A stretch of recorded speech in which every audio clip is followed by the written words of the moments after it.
Hey, welcome to another episode of New Moon, New Music. And I'm continuing the talk on that record back there, the new modern hymns. That's the old modern hymns, or actually modern hymns. But you know about the new modern hymns. It's the same as that, plus the Cat Stevens song, I'd Like to Live in a Wigwam. Wigwam, as Danny Thompson calls it. So we're going to continue and get right into the next song in the sequence, and that's a great song of Paul Simon's called American Tune. We've all heard it a lot, as we should, because it's just one of the greatest songs that we have, and that's why we keep hearing it. It fits a lot of scenarios. We heard it a lot after 9/11. It was around through some of the Vietnam time, if I recall. It's one of those songs, it's a timeless song that sounds, the thing about a timeless song is you can't exactly tell when it was written. So to me, American Tune could have been written or sung in the Civil War times, World War I or II, anywhere along the way. It's just one of those songs, and we keep going back to it as a people, I notice, because it has so much to tell us and so much to say. And so I chose it for this recording because of the great song that it is. And I thought it would handle a kind of a more of a 2/4 or bluegrass, so to speak, kind of treatment. And the first time I ever tried this song was actually over in Italy. Tim O'Brien and I were doing a duo over there, and we would always throw new songs on each other in a show. And as long as one of us knew it, we always felt we could get through any song. One needs to know it, though. Two, that'd be great, but it didn't often happen. So I remember pulling this song out in Milano, Italy, in a show. And it just went really well, and it handled that 2/4 bluegrass feel. And then so I remember that when I was doing this collection, and this great Paul Simon song, and I thought it worked really well as a 2/4 or a bluegrass feel of sorts. And here's a surprise out of the whole record. Paul Simon is the only one who reached out to me after the record came out the first time in 2008 and wrote an email to me through an assistant or something like that of his. And he just sent a quick little note saying, hey, I love what you did with American Tune. I've heard it done in so many different ways, but I've never heard it done like the way you did it. And, bravo type of thing. And that was just fantastic to hear, a little note from Paul Simon. And a little funny side note is I knew I would keep that email.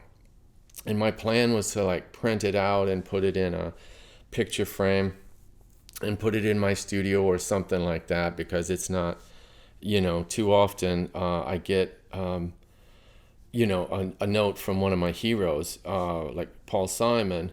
And anyway, I have looked and looked and looked and can't find it, so I don't get to put it on my studio wall after all. But it was great to hear from him, and great to hear him listening to his own song and realizing it was a very different take than he's ever had before. So that was great. Let me tell you about the players on it. Of course, we have Danny Thompson on upright bass, and Dirk Powell, let's see, I think he's on banjo on here, on his style of banjo. So again, just realize I kept Danny and Dirk and me throughout the entire project. I had other players come in and sit with us or overdub to us at certain times, but on every song, basically we had Dirk and Danny and me, and that's the way I built the record, absolutely on purpose. So there we have it there. We also had Stuart Duncan sitting with us and when we were tracking this. Again, still in the George Massenburg room at Blackbird. Everything, all the same stuff, because we did the entire record in that room. And the overdub I did on this was with Tim O'Brien. I had Tim play mandolin and sing harmony to me, a tenor, as we did most likely in Italy years earlier. And the other thing I can tell you about this recording is I was in the studio running it with the players, Stuart, Dirk, Danny Thompson, and me. And we were getting it right to recording level. Like the next time through this is going to be the one, and we knew it because we'd rehearsed or gone over this or answered any questions. And then I was called out into the parking lot for kind of a domestic, conversation or something going on that just needed to be handled right then. And so I literally left the chair and went out, to handle the domestic thing. And again, I'm walking away from the players knowing this thing, and the next take is it. And I remember coming in after the visit in the parking lot, and the take that we got, and it was the next time through, is the one that made the record. And so I can kind of feel some of that in my vocal in this thing. And we had it because the players, it's just one of those things. I knew that the next time we played this is going to be it, and it was. And so have a listen to American Tune. I've done it a lot since I recorded it because it's a lot of people's favorite song from this collection of the New Modern Hymns. And I know why, because it always works. I've ended shows with it. I've started shows with it over the years, and it's just one of those great Paul Simon songs. American Tune.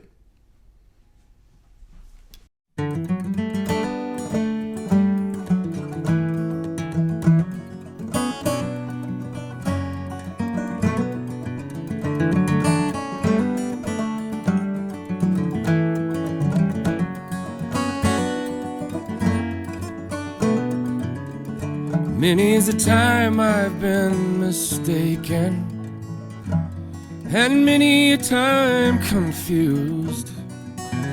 Yes, and I've often felt forsaken, and certainly misused. But I'm alright, I'm alright. I'm just weary to my bones.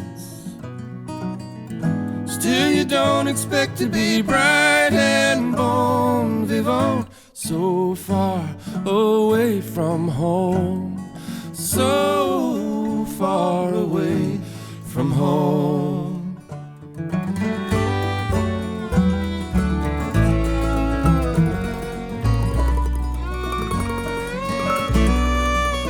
And I don't know a soul who's not been battered. I don't have a friend who feels at ease. I don't know a dream that's not been shattered or driven to its knees. But it's alright, it's alright. We've lived so well so long.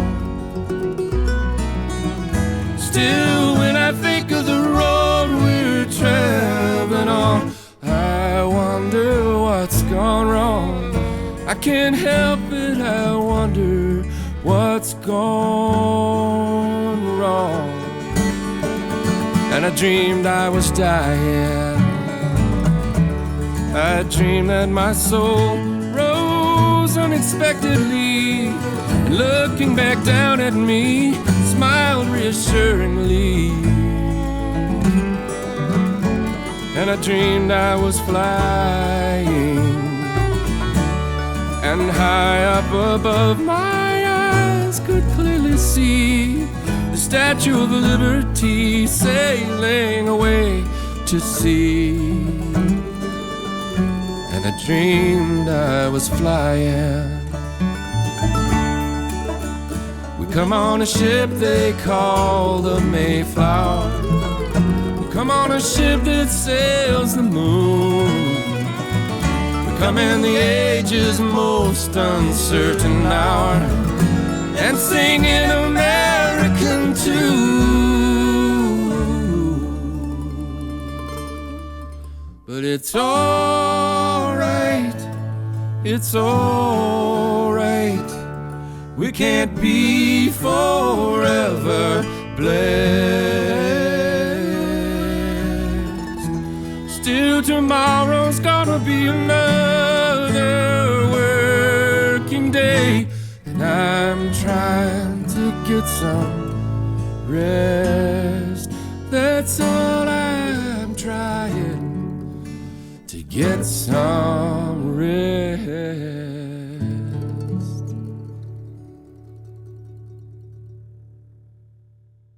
So next up is a John Hartford song.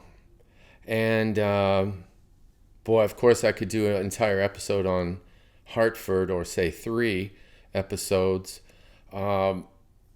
He has meant a lot to me, John Hartford. He's done things his own way. He was his own style in dress and in playing and attitude, and particularly in writing. And so I was always a fan of John's.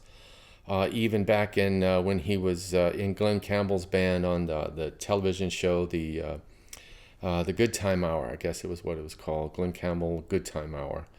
And he was just in Glenn's band. And because Hartford had written Gentle on My Mind, and it was a huge hit. And anyway, so I was tuned into Hartford from probably 66 or 7 on. Little did I know that the even greater Hartford was still to come in terms of what he would do in acoustic music outside of Hollywood. It's when he left Hollywood where he did that extremely important album, Aeroplane. Here in Nashville, and that record is still a landmark. Like there's where you need to go just to hear what acoustic music sort of certainly footed in bluegrass, but where it could go in the next generation. Because I always think of Hartford as being one of the leaders of the second generation, or the second wave of bluegrass, at least. So it's not Bill Monroe and Ralph Stanley, Flatt and Scruggs era. It's the next generation. It's the ones who were born next, and what they did with bluegrass. And Hartford is kind of the godfather figure to that. So you have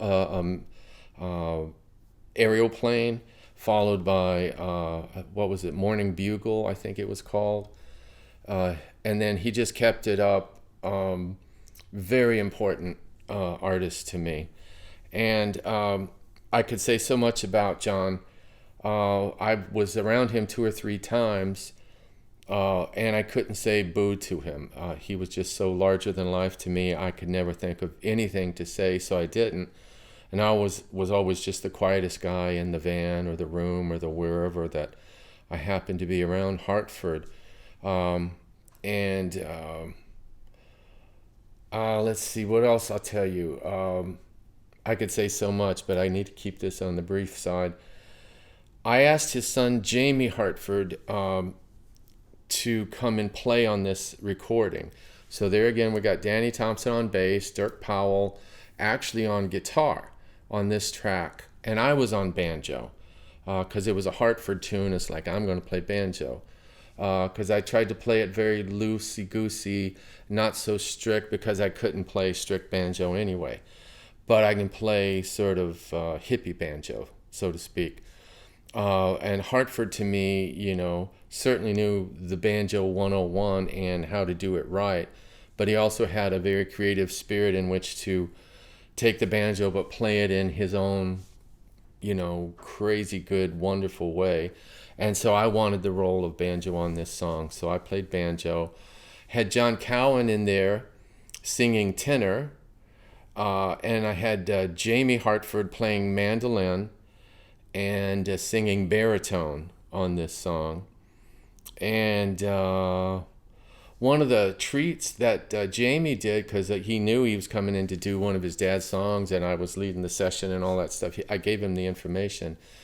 Jamie brought his dad's guitar to the session, and that's what we put in Dirk Powell's hands, was John Hartford's guitar. So this was a very special recording for that guitar, for Jamie being in there doing his dad's song, and also made special by overdubbing Sam Bush. We couldn't get Sam at that time, but we overdubbed Sam playing fiddle, because Sam's a great fiddle player, very unique voice that he has in fiddle playing. And also Sam sang bass. So you don't often get to hear Sam Bush singing bass, but he does on this song. And the other thing I can tell you is that Sam and John Cohen and Sam Bush were really good buddies of Hartford. They were part of that second generation of bluegrass too, and they were the young guys with long hair, or were part of the rock and roll world in terms of listening, but still steeped in bluegrass. And so they were that next generation, and so they suffered a lot of slings and arrows of the traditional bluegrass folks, who at the time in the 70s were just like, who are these long hairs playing our music, and stuff like that. I heard a lot of tales traveling, as I did with for a couple of years with Sam Bush and John Cowen, about those struggles back in the day, where the old guard of bluegrass didn't care for these young people and the long hair, this and that. All that prejudice stuff was alive and well in a bluegrass festival back in the day. And so I knew that Hartford and Cowen and Sam Bush, were old, buddies from way back, and loved each other, played on each other's stuff, and were just brothers, really. So Sam was an important piece on this thing. One other thing I want to tell you about Nobody Eats at Linebaugh's, which is the name of this song. Linebaugh's was an old diner on Broadway back in I don't even know when it failed, or closed, but it would have been somewhere, I'll bet, in the 70s, maybe mid 70s, because when I first came here in 1966, possibly 67, as a little kid, Linebaugh's was where you would go to get a BLT or a piece of chocolate pie or something like that, if you were before the Opry or after the Opry, when it was over at the Ryman. And a story I have about Linebaugh's, and I remember it from my childhood, but I never placed it until this song. I always knew I went to a diner with my dad. There was an act on the Opry called the Willis Brothers. And for some reason, that's when me and my dad, left my brothers and my mom, in the pews at the Ryman for the Grand Ole Opry. And we took off a block away to get over to this diner to get, a piece of chocolate pie or a soda or whatever. So anyway, we're over at Linebaugh's. It's me and my dad. And I noticed there's a little kid in front of Linebaugh's. And it literally has a bullhorn electronics on top of the hood of the car of this kid's dad. And the dad is there being an impresario, being Mr. Proud of his 8-year-old son, and that's about how old I was, 6, 7, 8, who was singing a song with this bullhorn thing on top of the car, and he's dressed in white like a little cowboy on the streets of Broadway. And I'm a little kid there with my dad, and we're going to get chocolate pie, and this kid is singing Take Me Back to Mommy, You're Only Keeping Me for Spite, was the name of the song. And not only that, when we went into the Linebaugh's, sitting at the counter, you'd see people like the dobro player for Roy Acuff, Brother Oswald. You'd see, the drummer of this, you'd see the bass of that. I mean, it was where the Opry folks would go to get a coffee between sets or something like that, or a sandwich or whatever.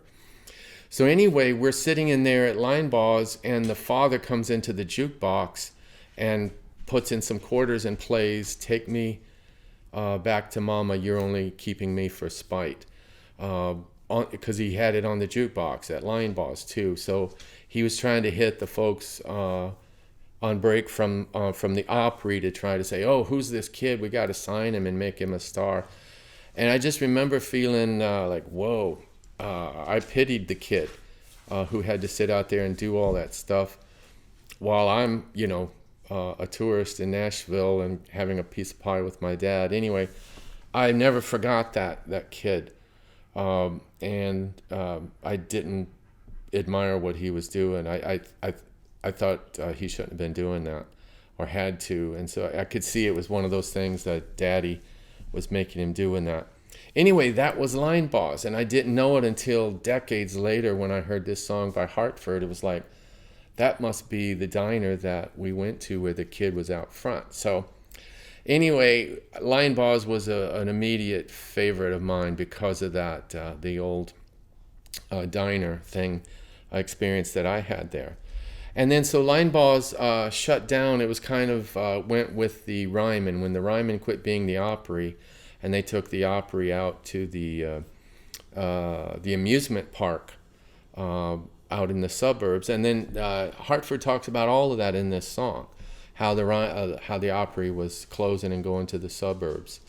And so anyway, this song has a lot of meaning. Thanks, Jamie Hartford, for bringing that acoustic guitar of your dad's in here. Sam for singing bass. And this is Nobody Eats at Linebaugh's Anymore. Where can you go to see the country music stars? Well, that's what we come to Nashville for. No one comes around to play the pinball machine. Oh, nobody eats at Linebaugh's anymore. Where can you go to see the country music stars? Sitting, drinking coffee until 4. Now Shoney's closed at 9 o'clock. There's just nowhere else to go. Oh, nobody eats at Linebaugh's anymore.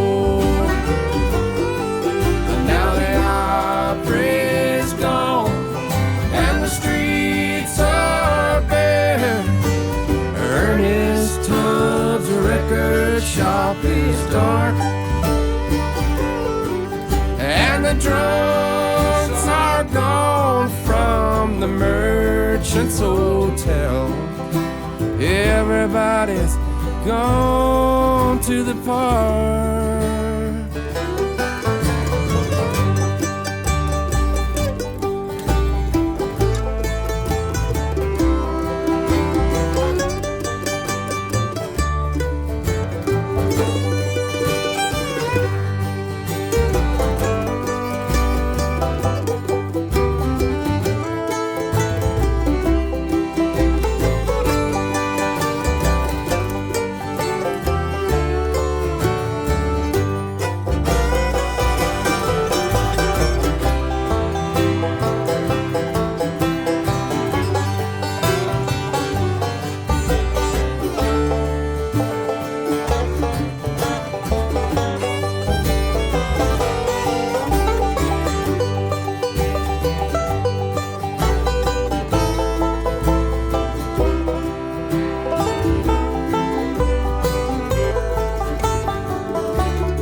Won't no one hear the phone ring? Is Benny Martin there? We'll watch to see who comes in through the door. Well, there's a few who come around, but they just use the parking lot. And nobody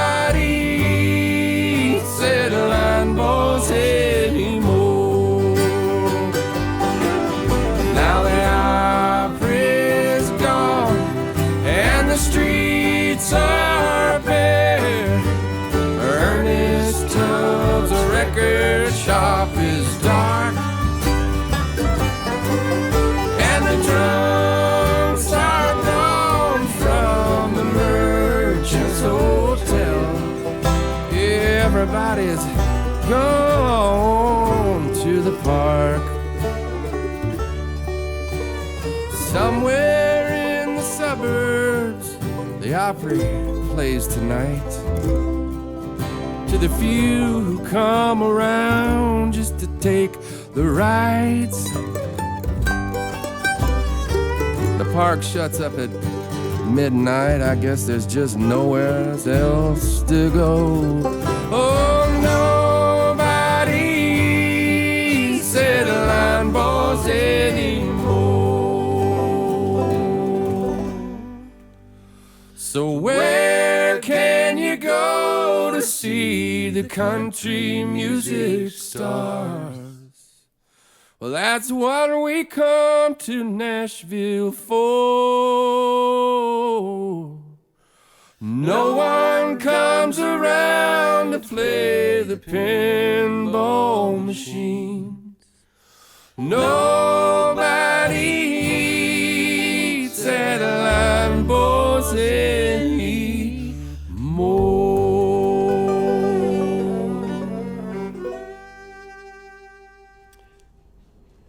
And now we get to a great song of Leonard Cohen's, Joan of Arc. Unbelievable song, just great. This whole album is filled with great songs, by the way. They're my hero people as songwriters. And Leonard Cohen came later in my listening, where I was hearing some of these other people at age 16 and 18s and 14s and all that kind of stuff, just kind of very informative years. Leonard Cohen came late in my listening experience. I first heard Leonard Cohen songs, believe it or not by Leonard Cohen, but by Jennifer Warnes. So Jennifer made an album called Famous Blue Raincoat. And on that, she did all songs of Leonard Cohen, like nobody else's songs. It was Leonard Cohen songs, and that's where I first heard Leonard Cohen songs for real, was by Jennifer Warnes. And that was just one of my favorite records at that time. And I was probably in my 20s by then. And it's just a great record. And one of the standouts is this Joan of Arc, because on the record, Leonard Cohen sings the voice, so to speak, of fire, and then Jennifer Warnes sang the voice of Joan of Arc, who and we know the story of Joan of Arc, and so they're having a conversation, and that's what this song is the conversation between fire and Joan of Arc, and it's just unbelievable. So when I cast this song, I wanted to have a string quintet on it. So I got Connie Ellisor, who's here in Nashville, and she's done things with the Nashville Symphony. She's a great player. She's like a first-rate string player as just a part of a section, but she's also an amazing arranger, and she's arranged things for the Nashville Symphony and much other stuff too. So I got Connie to make an arrangement of this, and she kind of used the Jennifer Warnes recording, I guess, to be our launching point, rather than say a Leonard Cohen recording of it or something like that. So this song has the string quintet in there, plus Danny Thompson. Dirk, I didn't have. This is the only track I didn't have Dirk on, because I just thought it was a different stylistic thing, and Dirk had the morning off for this one. I played on it, sang. Actually, when I tracked, I just played, and the string players played their quintet thing, and Danny Thompson, and I had my bed track. What I then did later is I brought in my friend Mary Gaucher to be the voice of Joan of Arc. Jennifer Warnes is a beautiful pop sounding voice, which I loved, but I thought if I'm going to do this, I wanted my Joan of Arc to be more lived in, kind of Joan of Arc.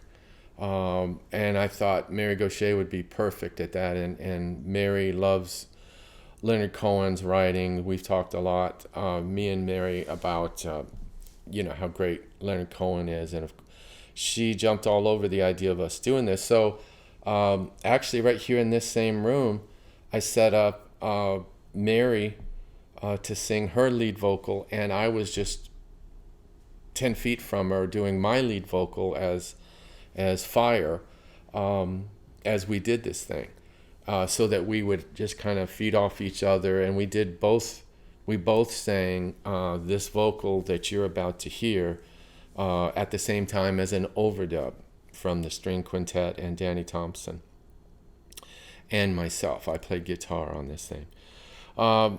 The other thing we did as an overdub was Leonard Cohen, or Jennifer Warren's version, has a chorus that is very angelic-like, as almost choral kind of thing.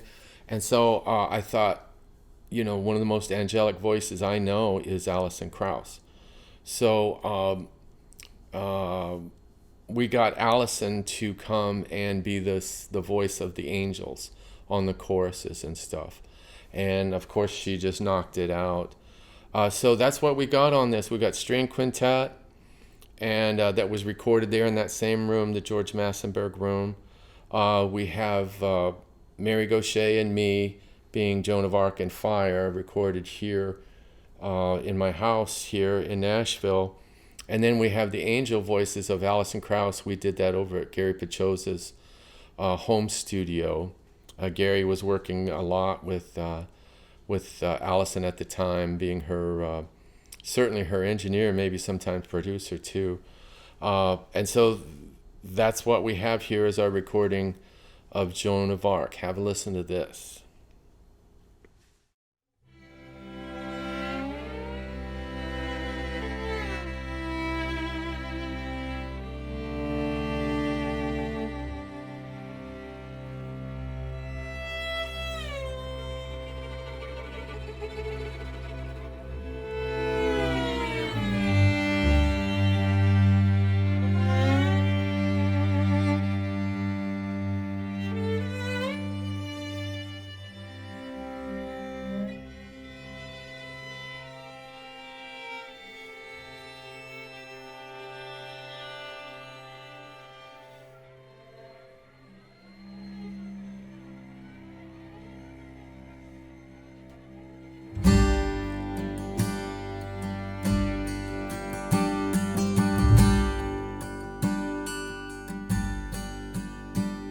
Now the flames, they followed Joan of Arc as she came riding through the dark.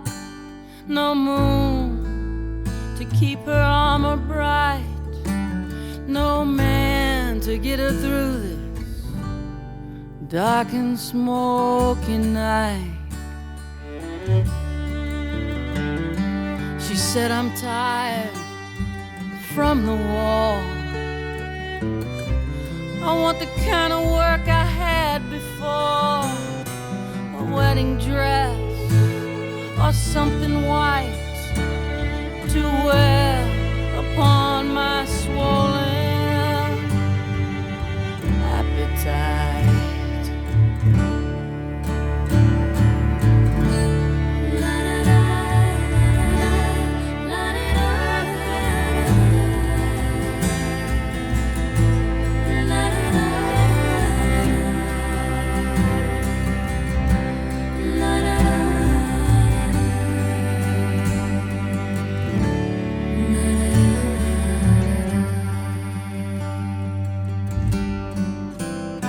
Well, I'm glad to hear you talk this way.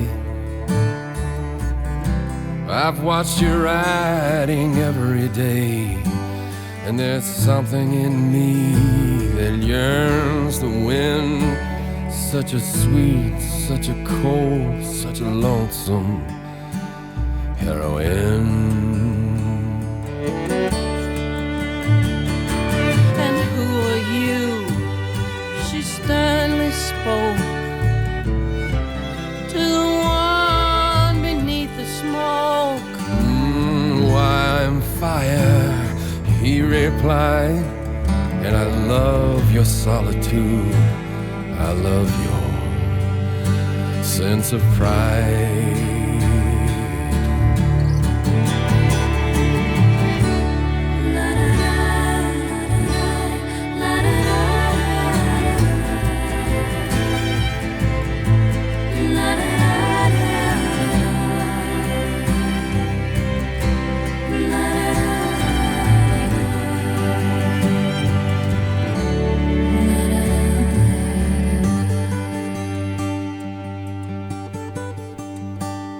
Then fire, make your body cold. I'm gonna give you mine to hold. And saying this, she climbed inside to be his one, to be his only bride. Oh, and deep into his fiery heart, he took the dust of Joan of Arc, and high above all these wedding guests, he hung the ashes of her wedding dress.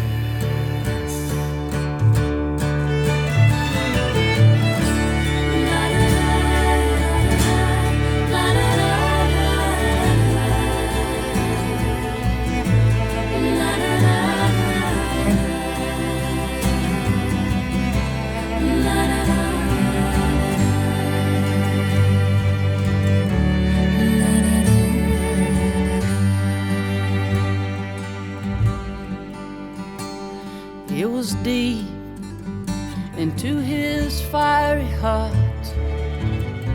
He took the dust of Joan of Arc, and then she clearly understood if he was fire, oh, she must be wood. I saw her wince, I saw her cry, I saw the glory in their eyes, and me, I longed for love and light. But must it come so cruel? Must it be so bright?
All righty. So that brings us to a Bob Dylan song. And it's called I Don't Believe You. And then in parentheses, she acts like we never have met. And it's a song with two titles, kind of. I first heard this song on an album of Glenn Campbell's, I would say around 1967 or so, called Hey Little One is the name of the album. And deep in there is a deep cut of this song. And that's where I heard this song. She acts like we never have met. And I think I know he did it in the same field that I have done it in, because that's where I got it. I think it might be very different from Dylan's recording. Believe it or not, I've still never heard Dylan's recording of it. I know that it's very different. I know, for example, Glenn Campbell or his producer edited the verses down. I think Dylan's has maybe 5 verses and the Campbell has 4. And I went ahead and stayed with the 4 verses of Glenn Campbell thing, because that's where I learned it. We've got Stuart Duncan back on the fiddle here. He tracked with us. We've got our regular Danny Thompson and Dirk Powell, me on guitar, and Stuart Duncan. And I think that's all we have on this recording is the 4 of us. And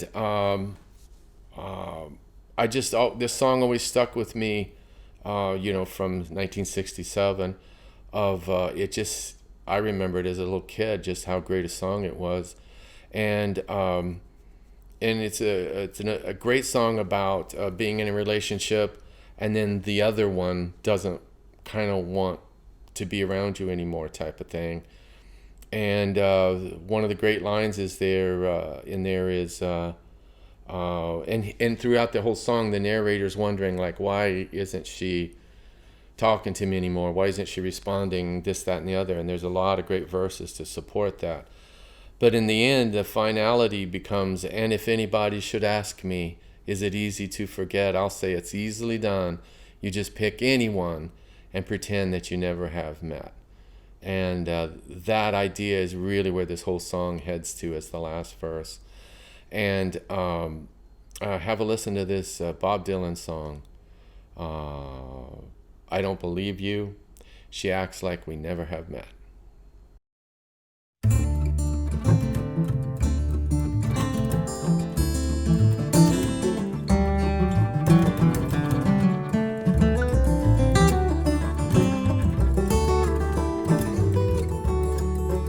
Oh, I can't understand. She let go of my hand and left me here facing the wall. Oh, I'd sure like to know just why she let go, but now I can't get close to her at all. Though we kissed through the wild blazing nighttime, she said she would never forget. But now morning's clear, it's just like I ain't here. She just acts like we never have met.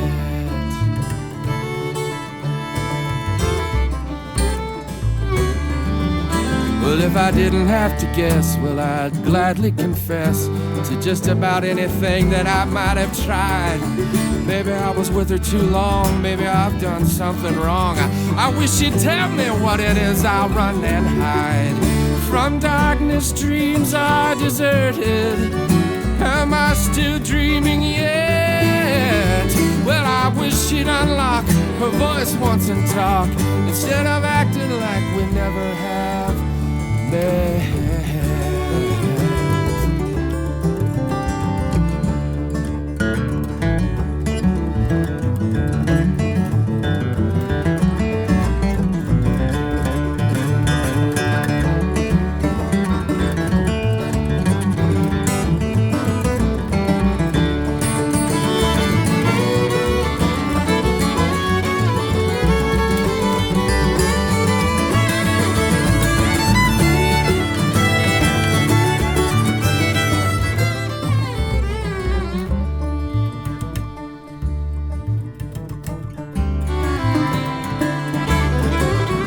If she ain't feeling well, then why don't she tell, instead of turning her back to my face?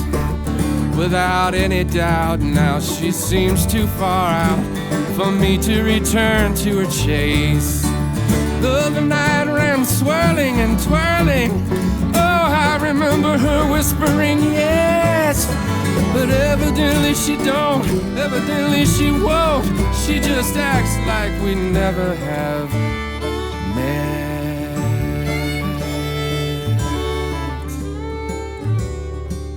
But I'm leaving today, I'll be on my way, and for this I can't say very much. But if you want me to, I can be just like you and pretend that we never have touched. And if anybody should ask me, is it easy to forget? I'll say it's easily done. You just pick anyone and pretend that you never have met.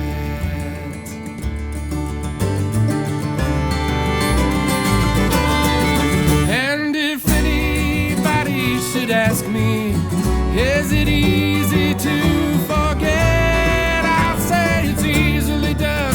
You just pick anyone and pretend that you never have.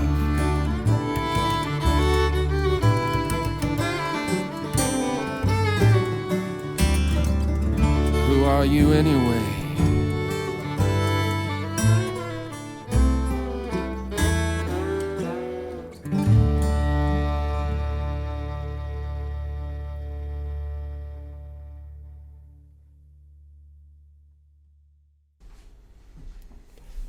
Last, but certainly not least at all, is a Guy Clark song. So what I did with this record back in 2008 was sort of bookend it with Gordon Lightfoot being the first song and Guy Clark being the last song.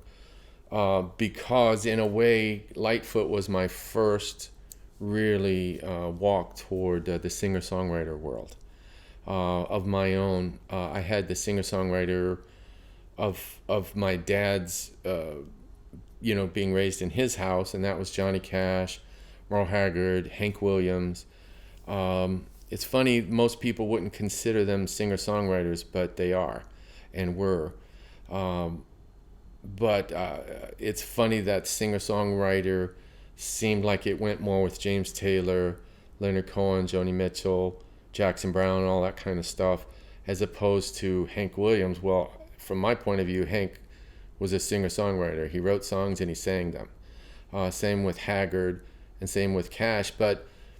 And all of those guys, the Cash, Haggard, and Hank Williams, would do other people's songs. A lot of time the singer-songwriter thing can seem like it's all they're going to do is sing their own songs, which I understand. And that might be one of those distinctions, those gray areas of the singer-songwriter stuff. But Merle Haggard, Johnny Cash, and Hank Williams definitely recorded other people's songs. And for that matter, so did Bob Dylan. Rarely, but Joni Mitchell did as well. And so it's not as clear-cut singer-songwriter as this, and when they're not singer-songwriters, it's something else. Not really. It kind of blends up. So, Guy Clark.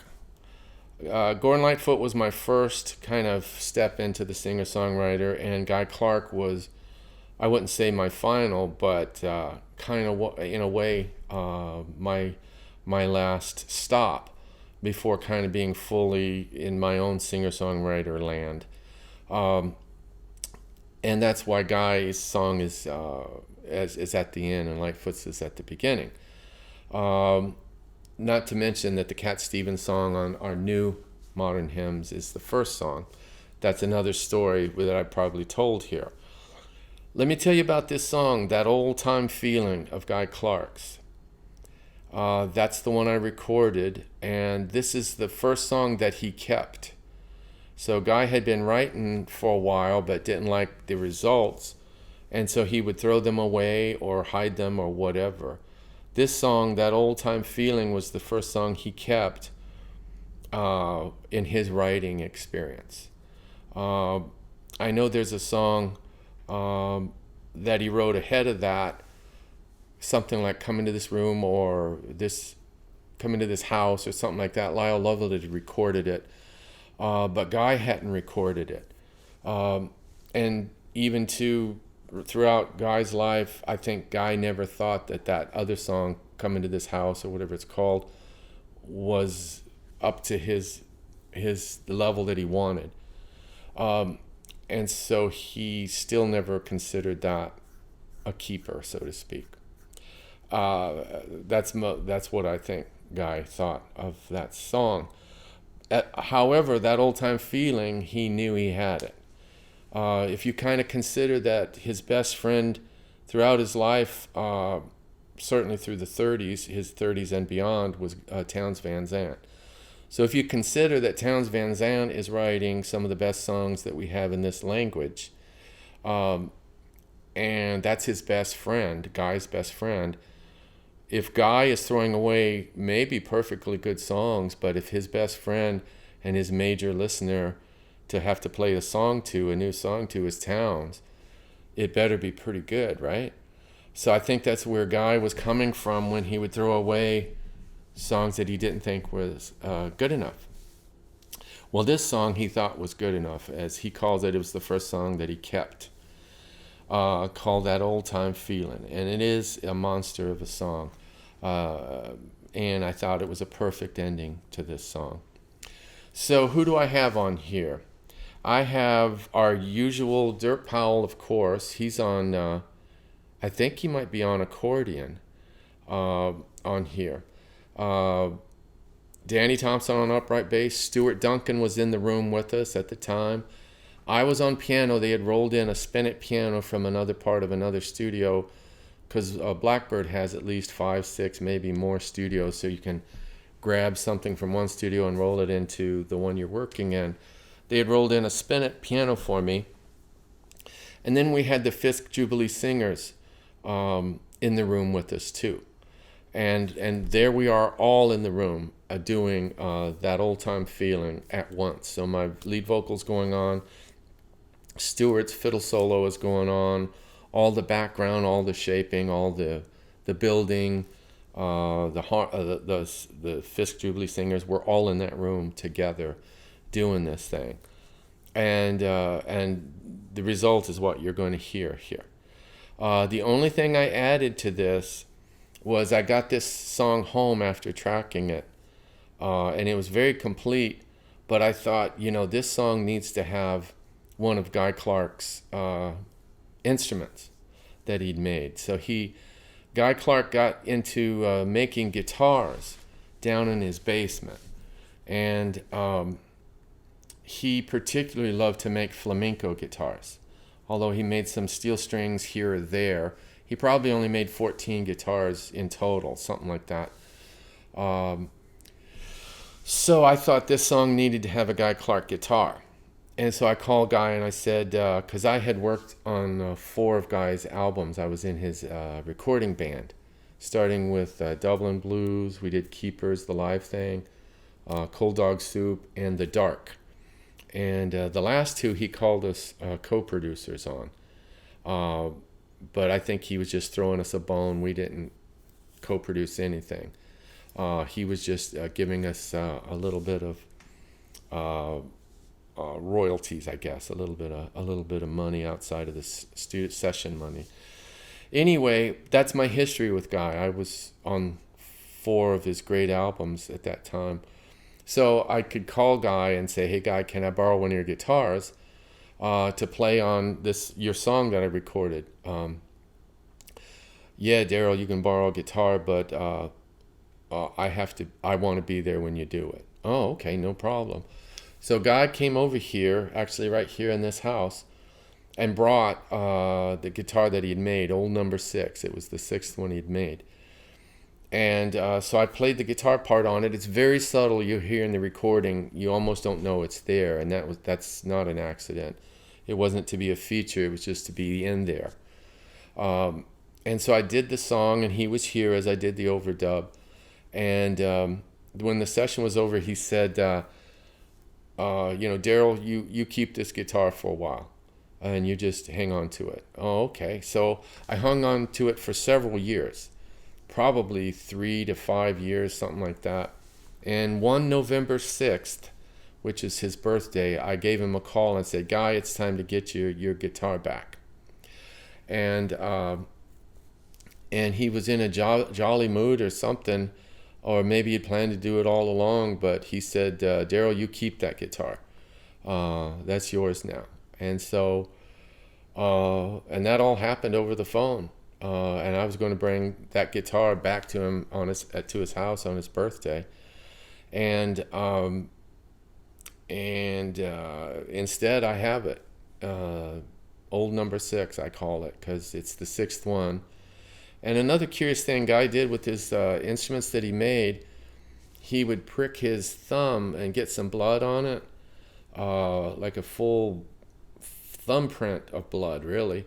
And he had these little decals or whatever that goes into a guitar to tell you the date it was made, maybe, or who made it, or whatever. It's an information thing. He would stick that bloody thumbprint down on that paper and let it get a blood print on the paper, and then he'd glue that in the guitar, and that was its identification for the guitar. And so I treasure the guitar. I treasure the time I spent with Guy Clark working on his records. We even wrote a couple of times, and some road work we did together, not tons, but some key stuff. And so that's how I finished this album, was what I thought was maybe the last, the latest, at least, a singer-songwriter that was just that kind of impression. There are many songwriters missing from this collection.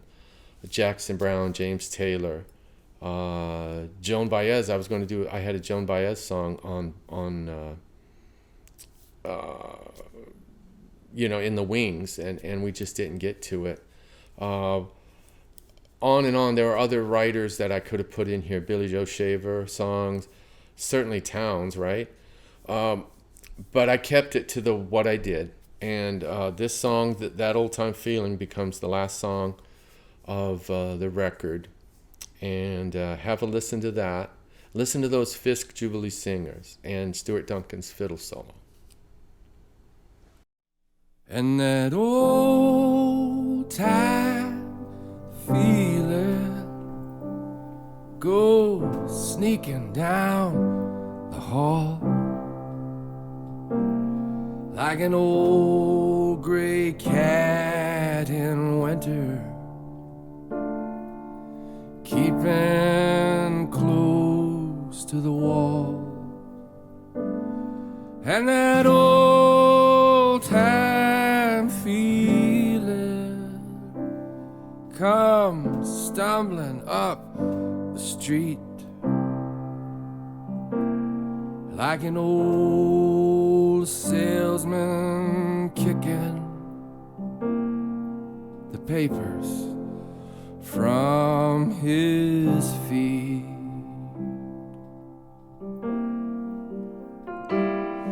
And that old time feeling draws circles round the block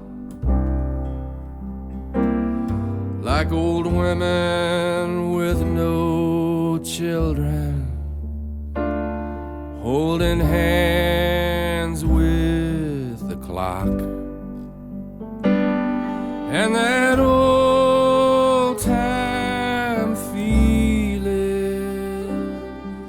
it falls on its face in the park like an old wino praying he can make it till it's dark.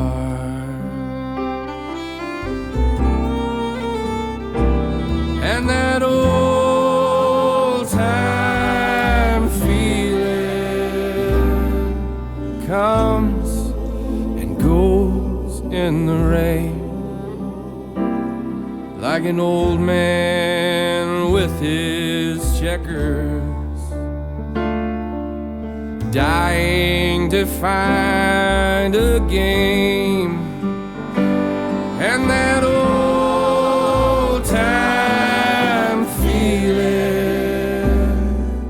plays for beer and bars like an old blues time picker who don't recall who you are.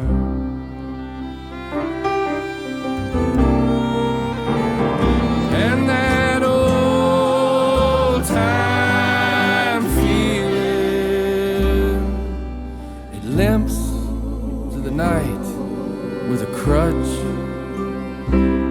like an old soldier wondering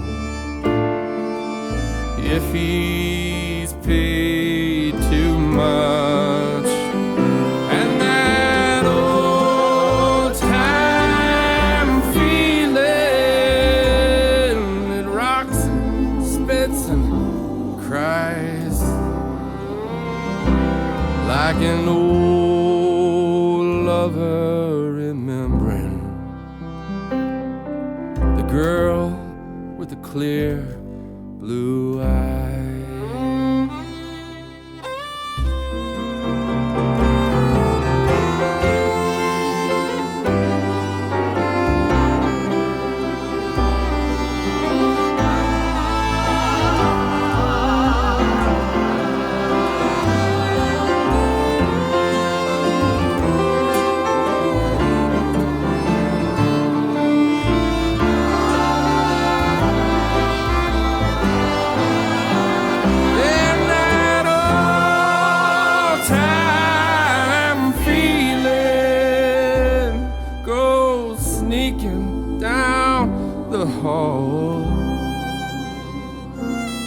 Like an old gray cat in winter,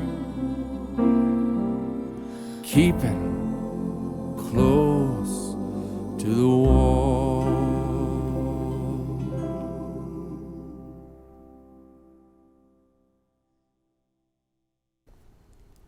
So that wraps up these 3, if possibly 4 episodes on the new modern hymns that came out here just this last few days ago, actually, from in October, and putting it back into print. That it had been out of print since 2013. Added the Cat Stevens song, "I Want to Live in a Wigwam," and I wanted to get it back out into the world because it's just a really good album. It's the great writers on it and the great musicians and guests that I had on it, and it just did not deserve to be out of print. So that's what we've done, is brought it back into print. We're going to get CDs printed, no 8 tracks, but we are going to get LPs on this thing too. And with the LP, it's going to give us enough room to add another song or two into it. So it'll be the new modern hymns, perhaps. But the LP will have even more songs, I'll bet. And we're working on all that. But now it's all out in digital world. And I hope you have enjoyed this a deeper talk about the back scenes of this particular record. My plan is to continue that on other records or other projects, other musics, or even other musicians that I will bring to this New Moon, New Music. So hang in there with us and come on down into the rabbit hole. I've got carrots ready for you, and we'll see you down the road. Thank you.